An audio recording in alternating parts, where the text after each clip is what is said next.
What's up, family man? It's your boy Big Baby Green, and here's my wife. Dr. B. And welcome to the Green Light for Love, man. First off, man, we got big news. We officially are available on, Spotify, Apple Music, iHeartRadio, and YouTube now. So we spreading out. We see you in the comments. We see you. We got you, man. We spreading out across the thing, fitting it into our busy schedules, man. Having those actual conversations in real life before we come to y'all. A lot of the topics we actually have to sit down and be like, hey, that's a good one. Let's talk about it. So we getting all that camaraderie going, reaching out to our communities, reaching out to you guys, getting more questions and topics. And we loving the energy y'all giving us. I can't heard you. I'll be blushing and stuff when I'll be reading them. I'm not blushing. Yeah, because people don't love me like that in my comedy career. They ain't talked to me that nice. My God, you know what I'm saying? But first off, man, we back again. We got some really, really good topics. We got a guest for y'all today. We'll bring him in at the midway point later on in the show.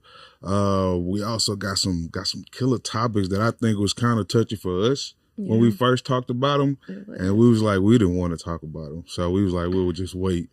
But our duty is to make sure that we're being authentic and we're being real with y'all. Stuff that's sensitive for us to talk about, we gonna talk about it. Just like it's sensitive for y'all. So anything you want to add? No. So right out back, we're getting straight to the topic. Topic number one, the surrogate spouse dynamic. The guilt tax on success, taking care of households, being obligated as the one who got away, the one who got out, and the one who has to look back and bring everybody forward. Like, not just with siblings, not just with family, that's with parents as well. That's with childhood friends and stuff like that. So just dealing with the cost of community. How do you feel about that, babe? I'll start with the surrogate spouse thing. I know a lot of people, like I'm an only child, which most people know. Congratulations. I mean, I have extended family. I have my brothers. And being an only child is a different type of blessing, though. You know what I'm saying? It? Yeah, it's a different type of blessing. It's a blessing when you grow up as an only child until you're an only child, and then dramatic things happen. Like, I had a thing happen with my mom, and it's just like, I'm looking at her like, you should have more kids. And then when my dad died, it was just like, it was all on me to plan his arrangements, and that was a lot for the age I was and entering, my first marriage at that time. So it's good that you have a sense of comrades and somebody you can fall on. I mean, if it's just a little piece or something, but you can delegate. I can't delegate. I mean, it's definitely some trade-offs in it, to be honest, in it. And it's almost like you said, like those living in different opposite worlds. Like I've been having a black couch in my house for the last 10 years.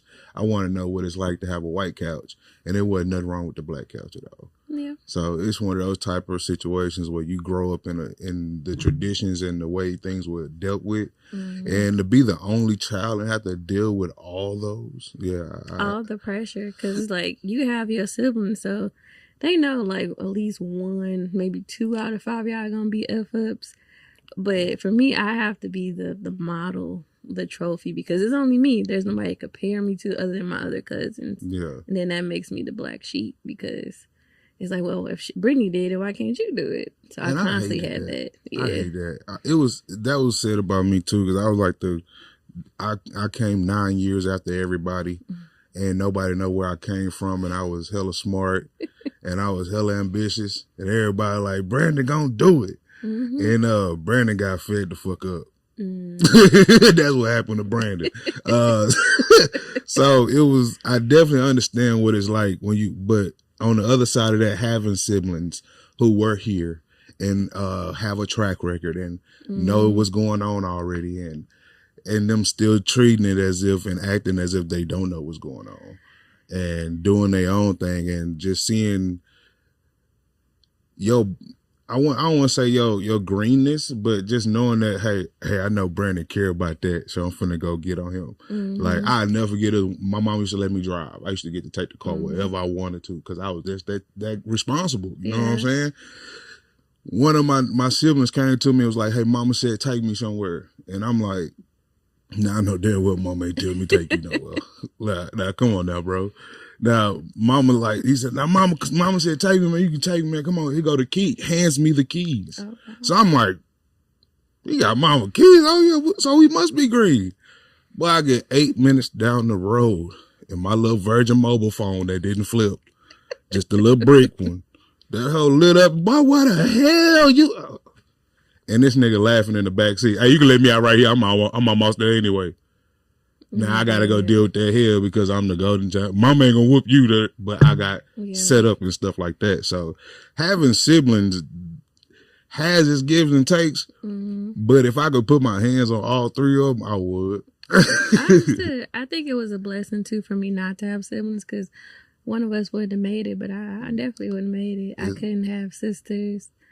I probably could have brothers, but I would have to be the oldest. See, if you had brothers, see, I've always like yearned for like that older brother situation. Like I've always tried to be a little brother, and I didn't have the time or room for that. Yeah. So when my big brother did come home, he spent a lot of time in jail. So those ages where I gained that street knowledge and I had to start putting my own foot down and displaying my testosterone in the locker room. He wasn't there for that. And he wasn't around for it. So when he came back, I had already developed a personality that was actually opposite of who he was. Yeah. So it was another thing was like, hey, I want you to be my big bro, but I'm big bro. Like how you had that conversation with somebody like, hey, I've been big bro for the last like 4 years around here. So. And do they automatically assume the role just because you made that statement to them? Yeah. And it's like, oh, now I don't want you to be my big bro because you just being big bro because I asked you to be. You don't have the innate like mindset to be, hey, let me guide you. Let me teach you something. He had, I can see where he tried, but you could definitely see the holes and where he was missing stuff when he grew up. And then not having the emotional intelligence to be able to deal with that with another male that's standing tall too. So he was a big brother that needed a big brother. Yeah. And as we gotten older, I see that now. And I see where it was a disconnect in where we were going because it was too different. I was like, man, fuck everybody. I just got to do it. And he was just like, hey, bro, I already been there. Can you help me? And I'm just like, nah, I can't help nobody. I got to do it. And it was just like, well, damn, bro. So now it's a awkward situation, but we love each other. But we know what's up though. That's just how it is. Back to the topic. That was the surrogate. That was part of the. That was part of it. Yeah. Talk to people bad about me and my life. Oh my God, this therapy session just started. All of a sudden. No, so the other part of the topics was being a surrogate to your parent. More so, that's if your parent was divorced or they're single, and then you get married. So I experienced that in my first marriage and a little bit in this marriage. And it's more so of trying to balance being wife and a daughter. And because I'm the only child, I have a bigger weight on me to be present for my family and my mom. And I also have 4 sets of godparents. So I have a lot of parents who all feel privileged to my time. And it's just like, I'm not available. And what you mean you're not available? Like, I was here before this guy. And it's trying to fill that void when they are lonely or they have a problem. And I had to check myself before. It's like, because when you grow up, that's your safe space. Yeah. So it was always like processing my fears and processing my hard moments with them first before I go to my spouse. Yeah. Like, let me talk it over. But then it goes to the question of, like, are you just sleeping with your spouse, but you emotionally involved with your parents and your family? And I'm like, no, because that's not fair to my spouse to not have those vulnerable moments with them first and process together. And of course, my family's always going to be biased. And it can't be like I go to issues about you to them because I'm like, oh, well, just leave. Like, what? Like, that escalated too quickly. Yeah. And that comes with when they have to stop seeing you as the child you were. They have to grow up with the vision that you are now. But that's just what's natural human. Like, I know me right now, if I see somebody that's 23, they look 12. Yeah. like they just look like a child, a baby to me. So it's like I'm starting to see that aspect and how people get locked into seeing you as something else, or as what they want you to be. So people have you as a fairy tale child and you my golden child. You're gonna forever be my golden child. So no matter how many gray hairs you got, the voice don't help you. Yeah, I don't care where you go in life, how many times you get where you go. I don't care. You still gonna be that. And that's when I call you, I get to activate that emotional character within you, and you give me that. So that's one of those things that we take that no matter what from this side of the table. But from the other side of that table, that's how I feel like that's my perspective of what the energy is. And we all have those things where we put a tag on somebody like, this is you. And that person does that for me. So I go over there for that. And then you be like, well, I ain't talked to this person for a week. Well, shit, I ain't needed that. I didn't need to be recharged. I didn't need to. So in my aspect, I was my mother's like boyfriend, like her cuddle buddy type deal. Like she come home from work, hey, she talking to me. Like we go places, we try new things together at some point, and it's a lot of men from my time frame that was raised like that and beyond, to where you was your mama's king. You was she dressed you to the T, like just like the man she wanted you to be, or the man that she wanted, and then trained you up in certain ways. And when you get older and don't become that man, that's when heartbreak hits a different level. That's when relationships divide differently. But as long as we create a respect for that, hey, you're a person and I'm a person, that's where it ends. Okay. What I feel like you are in my head, that's not real to you. That's just real to me. So if we can't find a way to communicate those things outside of that dynamic that you put me in, then we can't grow like life naturally grows. And I think I get stuck there. It's like a false sense of respect. Like, I respect you in this moment because I just want to get over this hump. But then it's back to, oh, you baby girl, you baby boy. Like, I'm not a baby. Like, I'm somebody's mom, somebody's wife. Like, sometimes it makes me feel good. I ain't gonna hold you. Oh my God. I ain't gonna hold you. Sometimes getting that, hey baby boy, what's going on? I'm like, yeah, I'm the good one. Yeah, it was me. Yeah. Nah, don't talk about it. Nah, I'm the good one. Yeah. I like that sometimes, but it gets overloaded. Yeah, you get overloaded with some of that. And that kind of goes into like my next thought, like, why is it that I can't speak today. The ones who make it are just loaded up with all the responsibility, but the ones that are naturally F-ups get all the grace. Oh, I'm sorry, but it's for the show all day today, y'all. Like, also, I gave it like 8 times. But it goes, that's another dynamic that it hits different in different ways in different situations. Like at work, sometimes, sometimes you got a boss you got one worker that's gonna do the job no matter what, and you got one worker you gotta tell to do the job, remind them to do this. 9 times out of 10, when the one that always do the job miss something, you gonna say, hey, what happened, bro? This not what you usually do. You acting like that one. But we the same thing, bro. So how is it different from me, from that person, just because you know he's gonna fail? It don't give the other person room to make a mistake. Like they being punished because they doing what everybody else is doing. It don't give the other person that's failing room to grow. They don't want to grow. It can grow. Like you can put that on somebody, because if it's constantly on you, I'm not forcing nobody to grow. Yeah, that's what I'm saying. It's the responsibility, like the duty of responsibility. Like a lot of us are like victims of that.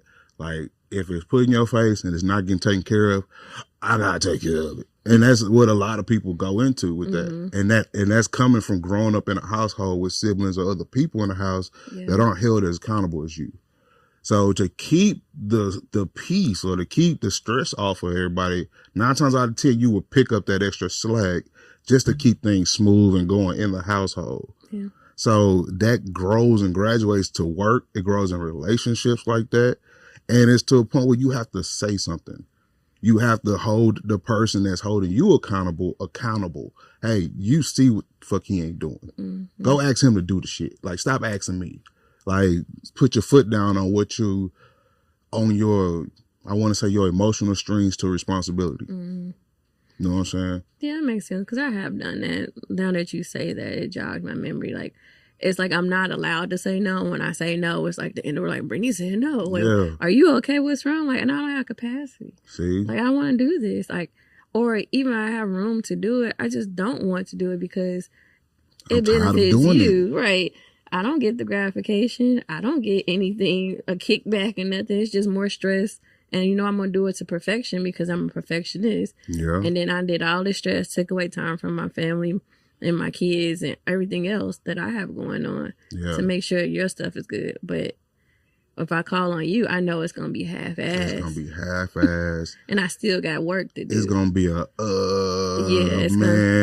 I got to go work tomorrow at 3 p.m. Like, nigga, it is. At 3 p.m. Like, it's 10 o'clock the previous day. Okay, bro. Like, I've been guilty of, like, abandoning community sometimes. Like, putting that foot down and be like, nah, I ain't doing shit. Nah, don't call me for nothing. That's not okay. I know, but it comes from being the person that always was the phone call. Mm-hmm. From being the person that was always in, hey, this happened, called Brandon. Like, being that person. So being to the point where it's like, hey, look here, my number is not the same it's been for the last 12 years. Mm-hmm. Like, Brandon, I had that number since high school, my junior year. Changed it. They was, oh my God. My grandma was putting on Facebook posts like, where is Brandon? Like, we can't get in touch with him. Like, it was that serious. Like, grandma, you just gonna scare her. And it comes from the duty of being responsible, of being the peace in a room. Like, come into a room and as soon as you touch the room, the energy changes. Mm-hmm. There's smiles everywhere. You talking shit and everybody start grinning, can't help it. You see that little, like, emoji on top of the head, like the dollar signs. Like, how can I ask Brittany for something without asking Brittany for something? But, like, dang, I know you've been out the country. Can you buy me a purse? Can you buy? Hey, how you doing? You okay?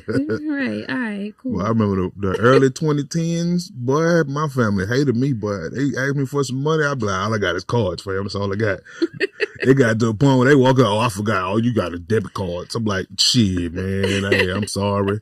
It's hard out here to carry cash. It's dangerous. I used to be like, I don't get my money away. Like, you got a task? Like, you can work for it. That didn't even work either. That made people even more jealous. Why? Like, cause I had a niece that would help me. Lucretia, my oldest niece, would help me babysit kids when I was from my first marriage when we was at work. So she stayed like stuff. I would drop her eggs. I'd pay her for it, and then like when she would go out of her way sometimes. Hey, Cree, I see you need a little help here on light bill. You need a little help here on this. Extra $100. Here go extra 50. So everybody else like, well, you don't help me. When you ain't helping me, Gilma. And it's like, bro, what you do? What have you done? I can wash your car. I could go to car wash. They got machines for like $8 for that. Yeah, you kind of got to give them tasks that you know they can't really do. Like, hey, I need this 10-foot ceiling scrub. I need my putting up Christmas lights. Yeah. That was the ultimate one. Like, come put these Christmas lights up. And then you wait and see him. Like, if he do this shit, I got him. But you asked a degenerate to put up Christmas lights. Yeah, that's why you don't like your family. That's why you just wait to see if they're going to do it or not. You got to give them a chance. You can't just let them, just can't not ask them and then go pay somebody else. They be like, you could pay me. I do that too. Like, my uncle got an exterminating business. The one that used to be a stripper. No, he don't. See, exactly. Wait, what?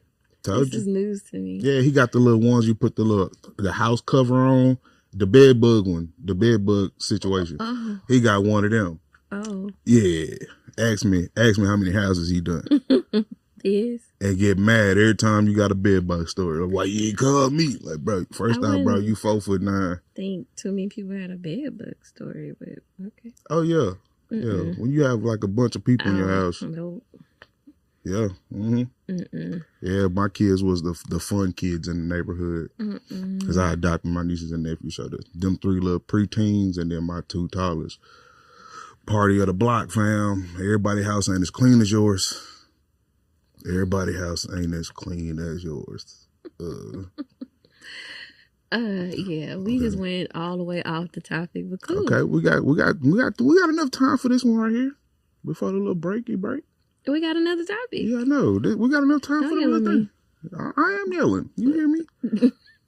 Topic number 2 is my topic. It is his topic. Yeah, because traveling solo while married. I feel like I'm being attacked. It's not even an attack. It's a deposition. Oh, all right. Come on, deposition. So we've both traveled separately because like Yes. comedy, sometimes I have to get up and just go. I've just traveled a little further. Yeah, she's traveled a little further, and then I got some issues, so I can't go up far. Not the issues. If I'm not on the boat. So you just had to put that out there. Yeah, I mean, what you mean? They know us. These are people. Like, we love y'all. You love us too, right? So you can know that. Maybe somebody can help me. Talk to me in the comments. So I know I don't have a problem with it. It's a situation where I know the a lot of people mentality is the safety of it. Mm-hmm. Like, who you going, where you going, where you there. It's like at some point you just gotta let people make decisions, and they make those decisions. So if you go travel, you go do what you got to do and have your fun, because that's literally what it's supposed to be for. Like, go have your vacation, go get your peace of mind away from me, because I know my voice gets annoying sometimes, because I know your voice gets annoying sometimes. So that's how I know that happens like that. So it's a break, The fondness makes the heart grow fonder. Was absence makes the heart grow fonder. I'm like, what? It's more so for me, like, don't do me. The permission versus the partnership aspect. Like, do I ask you, can I go somewhere? Or do I inform you that I'm going and you move accordingly? Yeah, it's both. Oh, okay. It's been both situations, and it's been but the better of the situation lately. With the first one, was kind of like, you going well? Oh yeah, the first one was informed. All right. But wait till I plan this motherfucker trip. Boy, as soon as you get back, I'm gone. But we talked about it. But yeah, usually when you talk to me about it. That's what it was. Is that how it happened? Yeah. Well, we got to common ground. But more so, it's just like, when I say I'm going to a trip, like I go out the country a lot alone. I've done that since college. Like, life is short. I want to see the world. I research the places I go. I see what the political status is, what's going on. Like, I'm not just picking a country, closing my eye. Like, I'm getting on the flight. Like, I'm like, okay, where's the deal? Yeah. So I went to Hong Kong. People just lost their mind. Yeah. I originally was supposed to go to Bali, and it was just like, I got to the airport and they were like, well, you can leave. You might not get back in the country because of a certain president. I was like, nah. Wrap that shit up right now. Where else can I go in the same time frame? So I just randomly went to Hong Kong. Which is beautiful. I love that you got to go, because I got to experience it I'm not the type of person that want to go somewhere where I don't know where to go. Mm-hmm. So having an adventurous spouse that's not only independent enough, but also like trust me enough to go along. Like, I'll leave this nigga at home. Yeah, bye. So and then I get gifts too. So you know what they sell in Hong Kong? Yeah. So I don't mind it. So I love it. Actually, I admire it. Actually, the strength and the independence of it, because there's going to be times where we're going to be busy to where we have to be on two different sides of the country, two different sides of the planet. And it's just going to be a point where I need to know, like, all right, are you capable to look out for yourself? Yeah. Because we're going to have to spend some extra money if you're not. Mm-hmm. So I would much rather know to spend the money, or know that, hey, all right, I need to switch the schedule up for this trip and this one here. But for the most part, I love seeing us solo travel. I love solo traveling, and I love when we travel together, because it gives us that different dynamic of each other. Because when I travel by myself, I'm a man traveling out of a bag. You know what I'm saying? If it ain't in this bag, I'm buying it from the store, and then I don't have no plans. I don't really plan on sightseeing where I go. I was in Tacoma recently. Yeah. That was probably like the most sightseeing I did, and I regretted it halfway up. Went through downtown. Y'all got like 17 stairs made out of street. Like, why? Like, steps of the street. Like, why? And I just learned that I don't like being outside that much. So I go places mostly for work, which is fun, but it's work. Mm-hmm. But I enjoy myself, you know what I'm saying? But you definitely do learn a lot about yourself when you travel solo versus the we part. If we're together, it's like, okay, I have my safe space and I'm always going to bounce. So like, come on, babe, we about to go get some ice cream. We about to do that. Yeah. But if it's by myself, I have time to like really dive in deep of what I am interested in. Yeah. And I have moments where I get to connect with you, like a FaceTime, whatever, but I try my best to be in that moment and to learn what I can learn about the culture or the surroundings I'm in. And that way I come back with stories. We have more in-depth things to talk about other than what we did today or work. Yeah. So it gives you a different like level of just learning. Like you can learn through me, I learned through you about what we experienced. Because me traveling solo as a Black woman is definitely different as you traveling solo. You went to Tacoma, Washington. You see you? Yeah. This went to Tacoma, Washington by himself, standing there as a sore thumb. Yeah, I was definitely a nigga in the middle of the street. Like it wasn't no niggas there. Like it was just me and Nate Jackson. We was the only 2 niggas in the whole fucking state. You know it was eerily quiet every time you FaceTime. I'm like, are you outside? No, I was in the middle of downtown and it was at like, 2 p.m. What? Quiet. Yeah. And it was like, okay. Then they was like, you want to go see the orcas? And I was like, what, nigga? like they right there. Like turn around. What? And then it rained the whole time. So it was like, yeah, it's different. And then she wouldn't have dug being in the drizzle for 3 days. No. Like when I was 6 days, I was out there for a whole week. Yeah, he was there for a while. So it's a lot of that goes like some areas I'm not so fond of, and some areas she might not be so fond of. Like, nah, just take that trip by yourself, fam. So yeah, we love that. I wish we could do more trips together. And that's coming in the future, especially when y'all keep coming. You know what I'm saying? So y'all keep watching and supporting, man. Y'all get to see us do different places. You know, if you got some places that you wanted to know are couple friendly, just let us know, man. We'll start compiling a list and we'll start doing that for y'all, man. You know what I'm saying? We just want to be family. Want to be able to show some love and different things to you guys that and show you what's capable out here, right?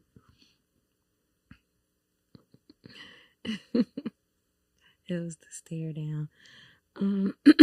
But yeah, well, I think it's one kind of aspect too, like the double standard, like you stated, like you admire me being adventurous, but I don't get that that comment. It's usually like, what you running from? You living a double life? Like it's suspicious that you keep wanting to leave, and it's why are you neglecting your husband? You're leaving. Like what? This is America, nigga. Have you seen it? But men are always like, oh yeah, go explore, live life. Right, man, I would, but if I want to move to Zanzibar, if I could get to Zanzibar with no issues, then, boy, you're not going to ever see me again. So this is a mindset thing of the household that we're outside of America mindset. That's what we are. So getting to experience those different lands and different traditions and different airs and different waves of thinking, like I'm all for it. I've been here 37 years. It's only been like 2 or 3 different ways of thinking here. And if you think any other way outside of that, you might not be able to think for much longer. So looking at it that way, that leads into a bigger reason as to why we're so adventurous as a couple and why we search for more information outside of these boundaries, because I mean it's a lot more to look forward to, and there's a lot of things that look different from what they fed us. So, and once we find out for ourselves that it looks different, we start wanting to uncover everything else. So it's something that we hope we awaken in you, and if it's already awakening you, I hope that we can share it with you as well and grow from your experiences and ours. Man, we back here with a guest, man. This is one of my brothers, man. Somebody extremely close to me. Somebody I think the world of, man. And just a honorary sibling. But y'all put y'all hands together, show some love for my dog, Mr. King, in the corner. Welcome, Mr. King. I appreciate you guys letting me on the show. Yeah. Appreciate you showing up, man. Appreciate your love. For sure. Gotta show love, for sure. Yeah, man. One of the first questions we like asking everybody that's like on the show, man, is like, we want you to take a moment to like get deep into your mind, you know what I'm saying? Right. Think about some lovely situations, right? Look back at your first love experience and like what was like your defining moment that made you realize that you were indeed in love.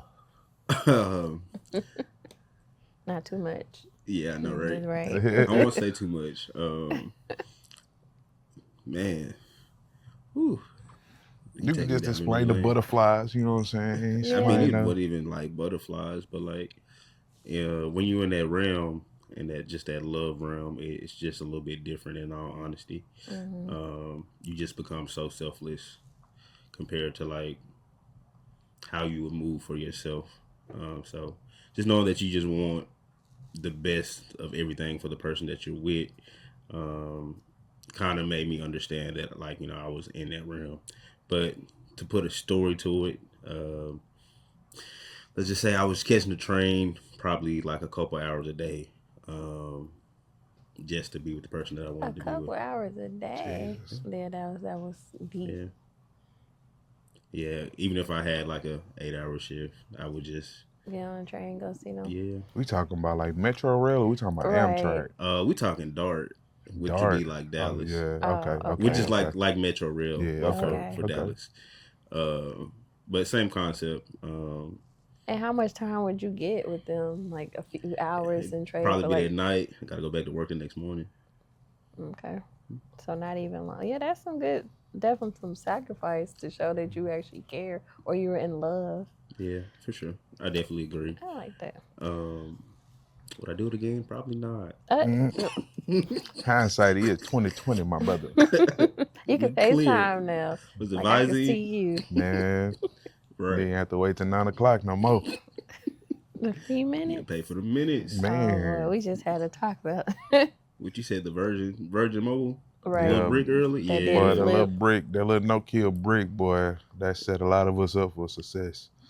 It made me think about the when we took Quarter to the zoo, Oh gosh. and they had the little phone like Yeah. museum or whatever. Like it was like a recycling type of We're trying to figure out. Oh, we had all these phones. Like, why is it in the museum now? right. They had the That's- Nokias, the flips, the sidekicks. The BlackBerry. Super Yeah. nostalgic. Now, you know how folks felt about 8-tracks. Yeah. Ooh. Yeah. Yeah. Vinyls. Yep. VHF, VCR gonna be in there in a minute.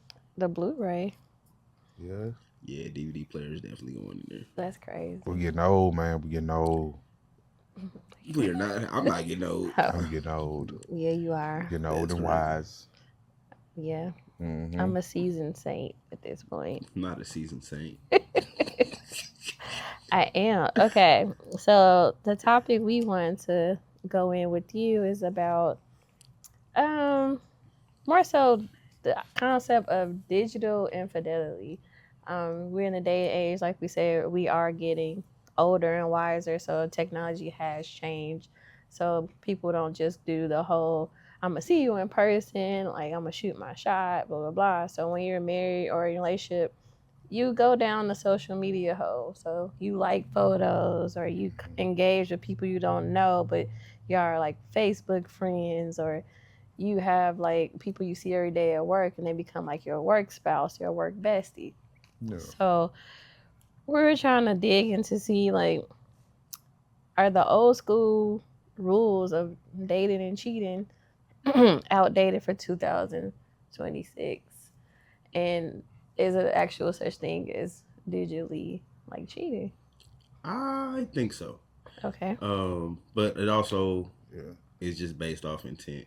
Mm-hmm. But you know what you're doing. Yeah. You know what I mean? Like we Yeah. all grown at this point, so it's Mhm. like if you know for a fact that you in somebody DMs and your spouse don't know, or you Mm-hmm. doing things you shouldn't be doing, or you feel like you gotta hide, and at that point, like you're in the wrong. Mm-hmm. Yeah. That's just literally what it is. You just gotta call a spade a spade. And as far as like any type of like work relationship, I mean, your work spouse.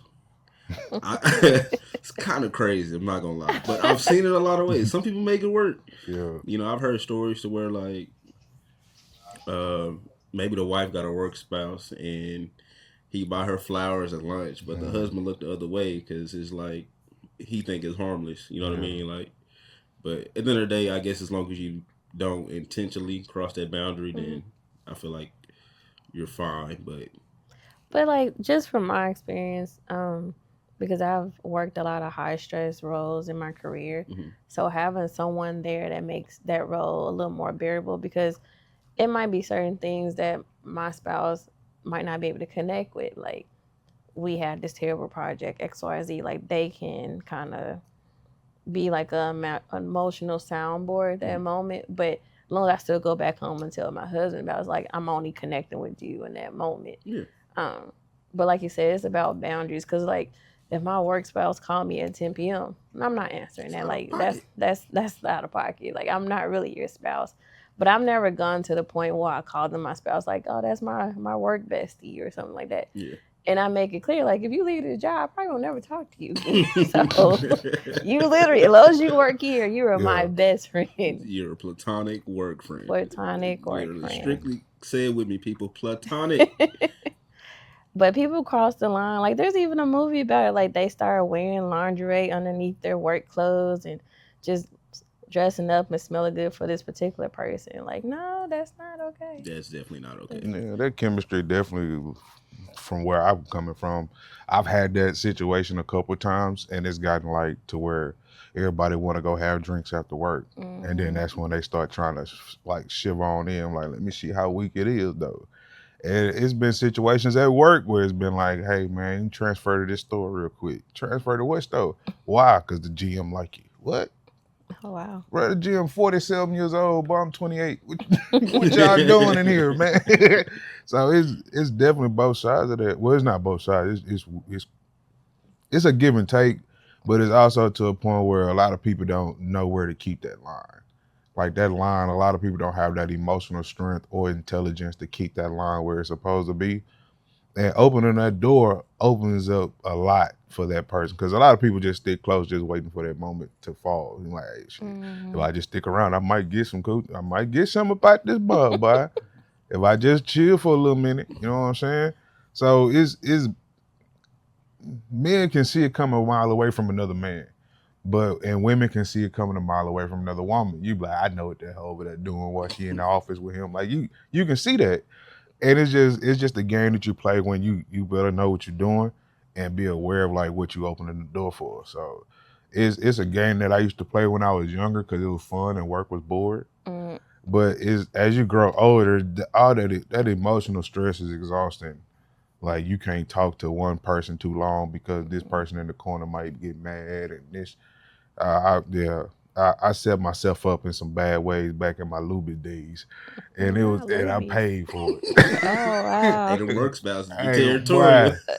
Hey, boy, girl, if you don't get them green beans out there right now, stop playing with me. My job on the line. Okay. But how does that translate to social media? Because it'll be like somebody, you like them, 10 times. Why you like all their photos back to back? Or why you hiding your likes? Or why is your algorithm only, females with big butts or dudes with their shirt off? So how do I can tell you from firsthand experience, your algorithm being all booty ain't got nothing to do with you. Man, I've seen some people with like hit that search thing and it be all booty, and I'd be like, Aunt Penny, what is you doing? I don't know none of these. It's like it's just how the booty thing. Everybody like booty, and Instagram think everybody like booty. So that's a different thing. I like pictures because pictures are what it is now. So that's what Instagram is made for, is to like the pictures. Now depending on how raunchy that picture is. Now, some of the pictures you can't like. You just like it mentally. Some pictures you just can't like, my boy. Like as much as like the double tap is cool. Show your gratitude on the picture under that one. But it's just some pictures where boy, that imprint a little bit too fat. And you should not be liking this picture. Go the other way. Or engaging in the comments. It'd be like, why are you having a whole conversation with somebody you don't even know? Yeah. What are you hoping for? I'm not a comment bandit. Not trying to slide in the comments and not the DMs. Comments. I mean, it's visible because technically you're not hiding it, but just like you're a little too friendly.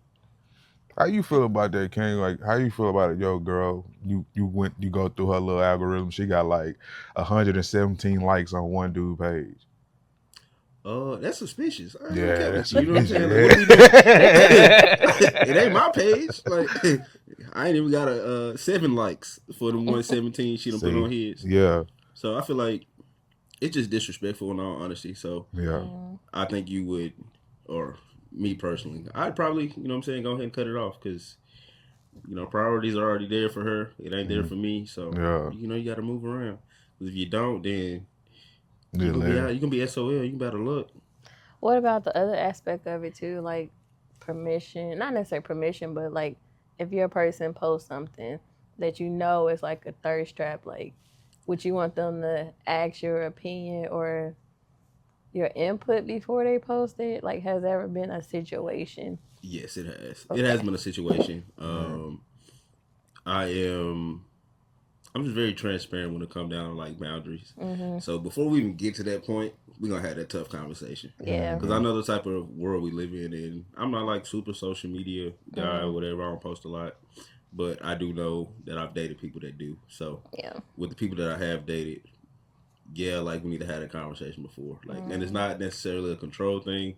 It's more of just respect. Like, Yeah. you know, why are you doing this? What's the point behind it? Right. Maybe you should do this way. Like, just give them suggestions to where like it advocates a healthy path for both of us, and not necessarily be sitting here like trying to dictate. And I feel like that's where a lot of women misconstrued a lot of things as far as like a man coming in and leading. Yeah. It's the authority that you need because you never actually had it.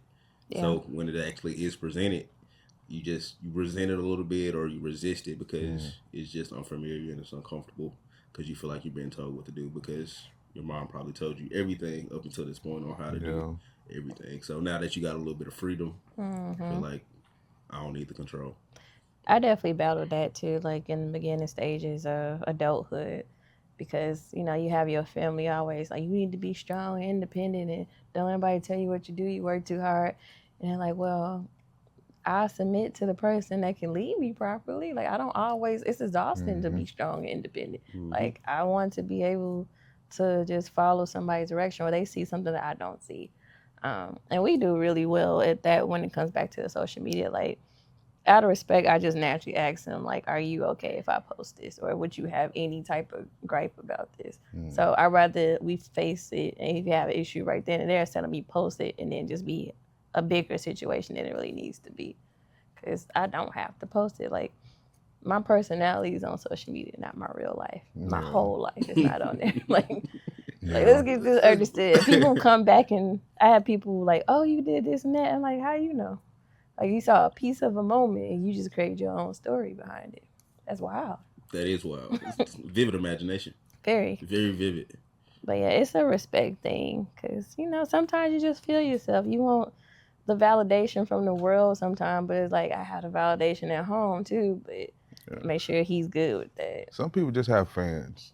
Yeah. And it's just like we live in a world where thirst is like at an all-time high. And no matter who you are or what you are, you have thirst monsters. So it's always like at least 4 or 5 people that juice you up.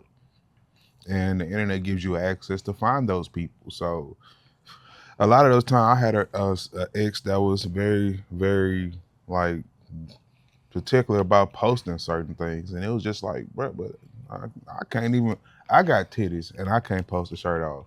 Because you get angry, and I don't even look forward to taking the picture. But it's like you got a problem with telling you not to take that type of picture. So it's. Why would you say that while I'm taking the step? You know, my cheeks hurt right now. I know, I'm just saying, because I'm being, you know what I'm saying? I know, you being real. Go ahead. I'm being real, baby. You give me, thank you.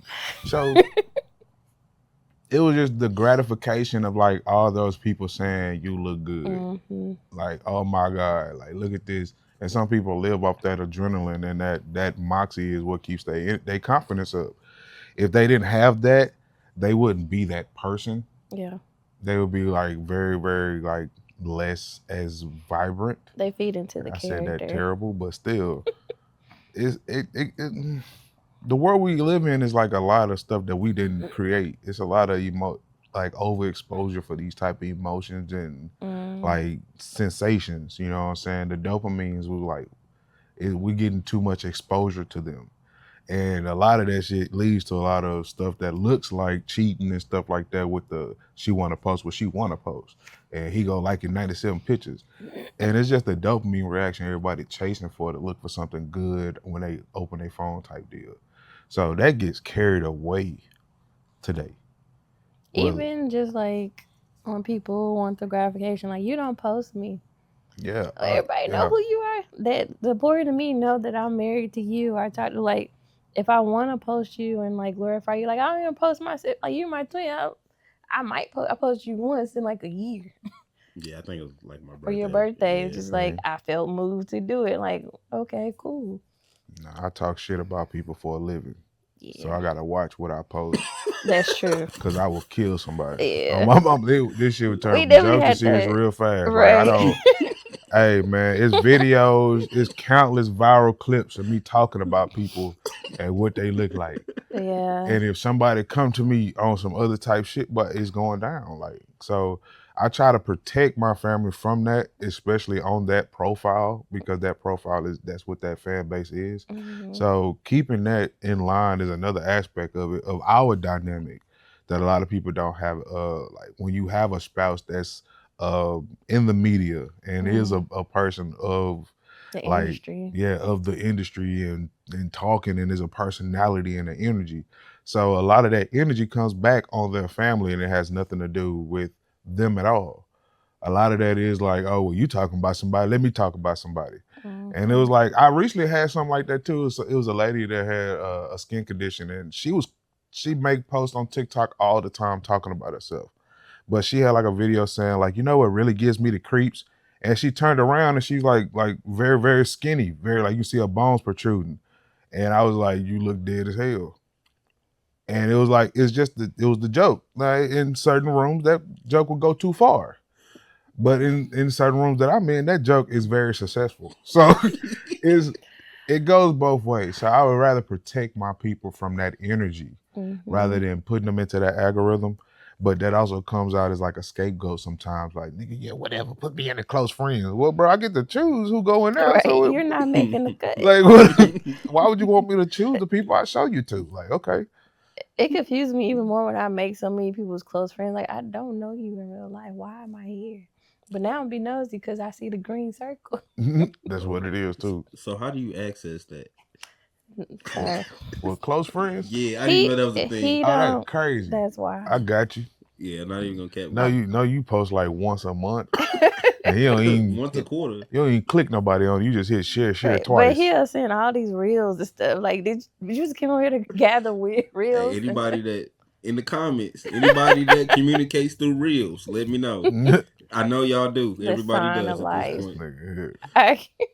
That shit crazy. You know I'm alive at that point. This is true until you like mass reply to all of them too that I've sent. Yeah, because I go on like social media hiatus where you just fast from everything. Yeah, it be necessary. It do. You gotta have that separation sometimes. I gotta balance though. I just like scroll like, oh, I should engage with that. That looks nice. But do you have any questions for us? You're our first yes. Not Urs. Urs, since you're our first official guest, so when we get our talk show, you can gloat about that. No, facts. I'm gonna need t-shirts made. I need a hat. Lord. I do socks. Shit, with our picture on it? Yep. I need one with your face and then one with Brandon's face. Yep. You want the right side or the left side, bro? Left. Oh, dang. Nobody ever lose the left side. Dang, you could put just the green light I love socks. I ain't gonna never lose my socks. Nobody ever lose the left one though. What is with you with this left side? I think it's because of the left leg. Because your right leg is your stable leg. I'm done with this conversation. Did you have a question for us? I think my question. Let me see. I actually didn't have one prepared, but I can scrape one up for sure. You got any shows coming up? We got a festival. Yeah, we got Riot Comedy Festival, April 1st through the 4th. And then National Funniest Comic competition on the 1st and the 3rd. And then we have a Saturday night showcase up in Conroe to close out the festival. Also got a lot of skits coming through on the YouTube now, man, getting real creative with it. And also those in the car community too. So we got stuff coming for everybody. So yeah. I think my question would be, do y'all have like roast sessions at home? Like, yeah. Yeah. I know he's a comedian and B, you pretty funny too. I ain't gonna cap. You be scoring. Yeah, she go off sometimes, and I be having to wait a little minute because I'm like, Yeah, I just gonna expose my I can't secret say that out talents. loud. Like that was not supposed to be known. Yeah, she be roasting, man. It is like I gotta just take it. I do pretty good to be an only child, but I grew up around a bunch of niggas too, so you had to hold your own. Yeah, it be the shit you say, and I be like, why? Where did that come from? Like, why would you say that? It just be smooth like butter, just slide it, just like, boom. What's grasshopper. been the worst one so far? I need to hear it. Give me one apiece. Man. To him? Mm-hmm. One you gave her and one you gave him.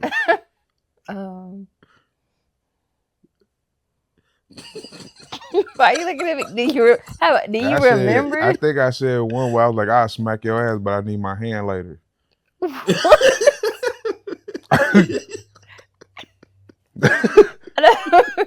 Sorry. I don't remember what I said to you. It hasn't been There's been some shit about my legs too. Oh, dang. Like when I get up and like if I go upstairs, my knees pop. She was like, when we go upstairs, sound like somebody dropped Legos. Nigga, like, what the fuck? So I thought somebody had a switchblade. Just kept.